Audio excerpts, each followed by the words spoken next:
नमस्कार मित्रांनो, माझं नाव प्रसाद. मी पुण्यामध्ये राहतो. आज मी आलो आहे हडपसरमध्ये. तर हडपसरमध्ये येण्याचं एकच कारण होते की संगीता मॅडमला वेगवेगळे आजार होते.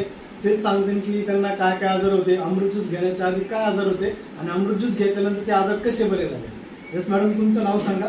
माझं नाव संगीता जगन्नाथ अनासे. तुमचं वय किती आता? माझं वय 48 आहे. ओके. तुम्हाला काय आजार होते घ्यायच्या आधी? माझी नस ब्लॉक झाली होती. झोपेतच चमक भरली होती मला. ओके. आणखी? पाय दुखत होता खूप माझा.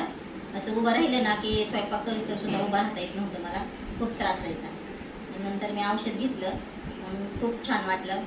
कंटिन्यू चालू केलं. यस मित्रांनो, बघू शकता की त्यांची नस दबली होती, पाय दुखत होते आणि मॅडम हा आजार किती वर्षापासून होता? 5-6 वर्ष झालं मला. 5-6 वर्षापूर्वीचा आजार मॅडमचा बरा झालेला आहे. आणि मॅडम आता सांगणार आहे की नक्की काय केलं पाहिजे. मॅडम काय वाटतं? खूप छान औषध आहे हे. कारण सर्वांनी घ्यावं घरोघरी. मॅडमचं एकच म्हणणं आहे की सगळ्यांनी हे घेतलंच पाहिजे. सो ठीक आहे, मॅडमचा उद्देश खूप चांगला आहे. तर नक्की